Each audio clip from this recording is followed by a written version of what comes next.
Well, that was sure interesting. Hello, everybody. Today we're going to talk about episode 29 of Kamen Rider Gotchard. So we start out with finding a body upside down, similar to one you find in like something like Dante Inferno, with emphasis on like how it's upside down near the ground, and emphasis on somehow the camera looking at the toe, pointing in a certain direction.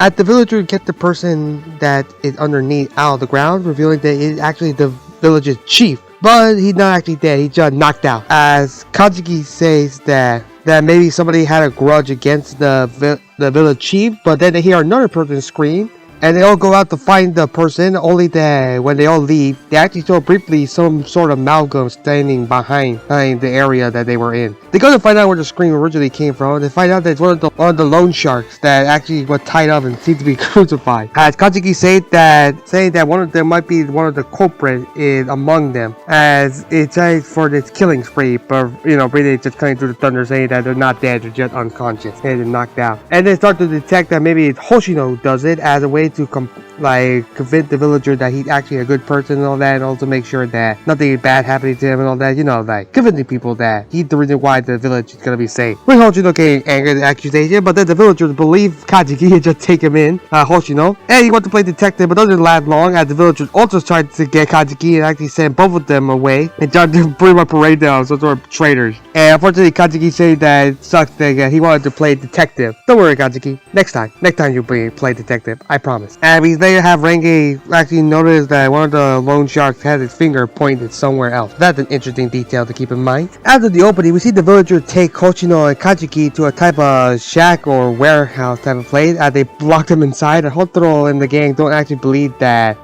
they actually did it. As Renge and Hotaro decide to go out and find out who did it, as Rine stays behind to distract the villagers, as well as also Renge's grandma. As she comes out actually being worried about her granddaughter acting where she is. And Rine says they're not worried that she's okay. I really actually start to know that Renge's grandma, like her nana, actually worries too much about her, as she says that she remembers her being a scaredy cat as a little girl. And we see a flashback of showing how scared she is, as she actually thinks that a pair of mattress was actually a ghost, and her grandma saying that she'll take care of it, telling the ghost to go away. They runs up to it, which is just like a sheet of mattress or some sort of bed covering. Just takes it off and saying that it's gone. And little Renge is saying that she's actually pretty cool and brave. It's actually just a nice moment between them, and I'm actually really glad to humanize both of these characters. And as Renge and Grandma said that no matter how old she gets, she still sees her as a little girl and will protect her. As they both hear a scream, and we cut to Renge and Hotaro walking around with Renge saying that she wants to protect her village at all costs due to being knighted by her grandma. And Hotaro thinks that that's her gotcha. They get a call from Rine saying that it's an emergency, and they all go find what's happening at the amalgam. The same amalgam from earlier seems to be watching them as well. They meet up with Rine and Renge's grandma. They find out that the other loan shark is actually being in some sort of weird pose with an index finger being pointing to somewhere. And it's pretty funny that you can definitely tell the actor is trying his best to not move, but he's definitely moving in the background. You can see him just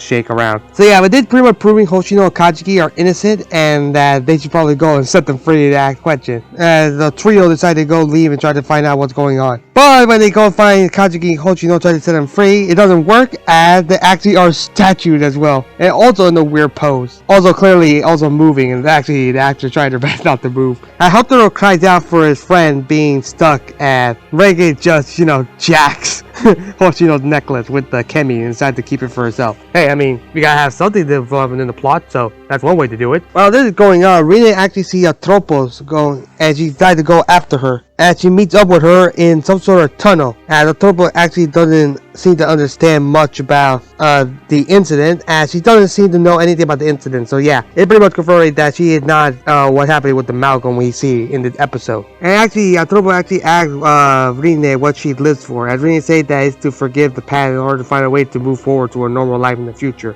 But Tropos doesn't seem to like that answer and pretty much calls her cringe and leaves. And we see the amalgam actually land in front of Rine, and it's a pretty nice design, and it actually it's a nine tail, and it's actually pretty cool that the face is hiding behind some nine tails, and then also the hands of the amalgam actually seem to be in a position where it seems to be praying all the time. It's actually pretty cool to see. Hotaro and Renge arrive to where Rine is, and actually Hotaro transformed to fight. But doesn't seem to do much, as the Malcolm only laughs as he just dodges his attacks and actually seems to be not even worried about it. And even though he tries to change form, tries to attack it with the skateboard form, it doesn't happen, and it doesn't work at all. He just keeps dodging and dodging, and then he just jumps and disappears.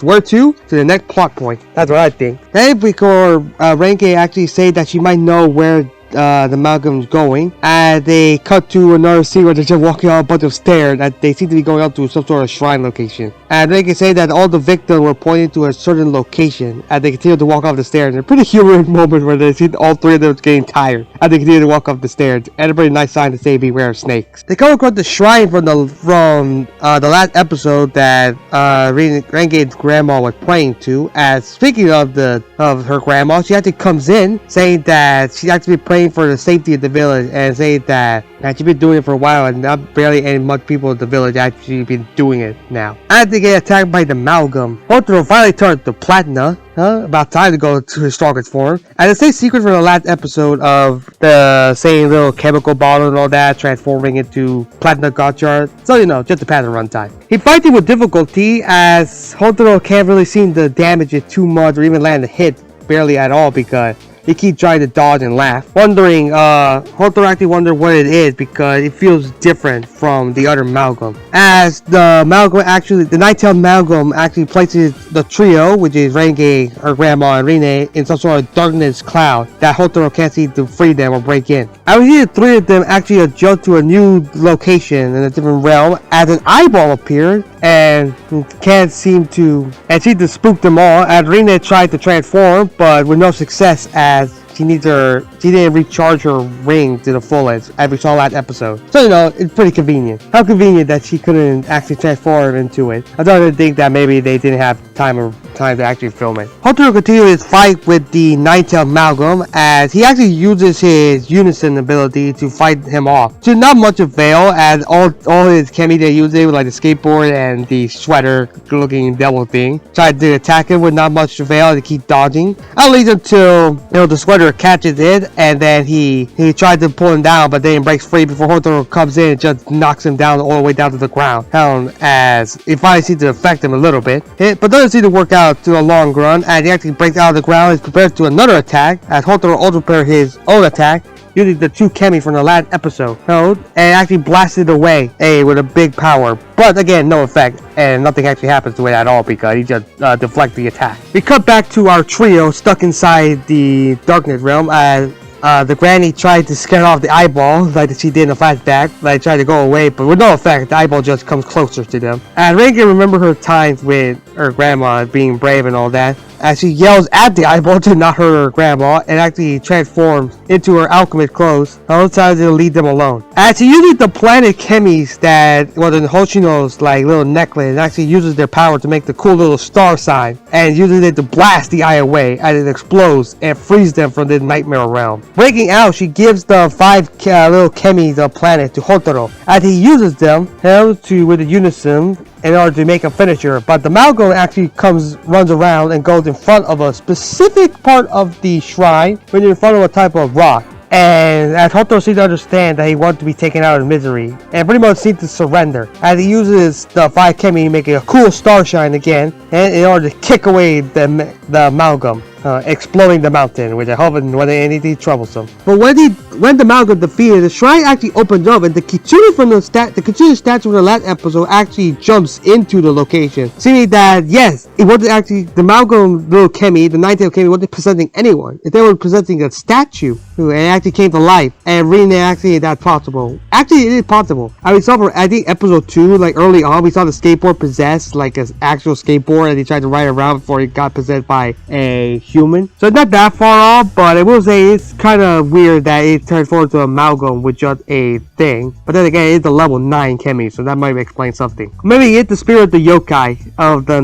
Kitsune actually coming to life, wanting to protect the village, because the whole location where they fought actually destroyed the part of the rock, and this hot steamy water comes out of the location. Pretty much having a new business idea, making some sort of steam bath, like a bathhouse that they can use to get towards the attraction. And they all know that Hoshino prophecy from last episode just came true about stars coming together to form something hot, which seemed to be true, as they used the stars and the planets to make the the explosion for the chemis, and then also having something hot being the bathhouse and all that. And now with this, they can now utilize some new location as a tourist attraction to hopefully add and get people to come in and visit. So now they won't have any problems with losing their village at all. But it's nice and pretty cool to help that referencing the Ninetale was using in the village to help out the villagers out. Minato arrives to pretty much seem like to erase the memories of people, the villagers. And he's just glad that they caught a lot of Kimi, seems to be 7. Hoshino runs up saying that he lost his star powers and that it's gone now, as Kajiki comes in and say that he should probably just become an occult detective with him. As he agrees calling himself Sherlock Hoshino and also watching Kajiki, they all run off to do their little thing,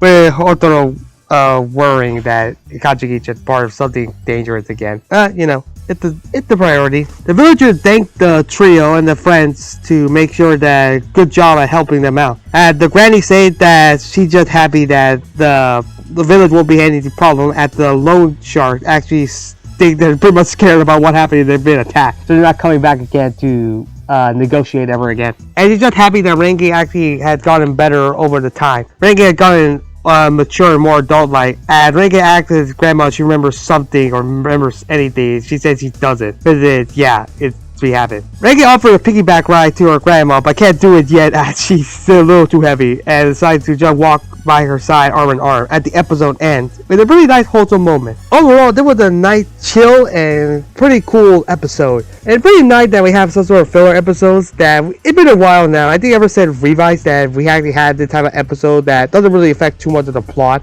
other than just gathering chemis, but I'm just glad we actually have this type of episode again. And also, judging by the next week's episode, we're gonna have another filler arc again, which again I'm not complaining because after all the series net for the past like 10-15 episodes, it's bound to happen. Then we had to take a little break and breather as we try to finish up the plot. Overall, not much to say. Pretty good episode. Pretty cool that the Kitsune actually helped out and also using the Ninetales, and that the amalgam design was pretty cool and actually technically not evil, and freeing everybody. So that's a pretty nice little story arc. Rating wise, to give it a 7.4 out of 10. What do you guys think? Do you like this episode or do you not? What do you think about this little mini arc? And also, are you guys excited for next week's episode? Leave a comment down below. Let's talk more about Kamen Rider Gotchard.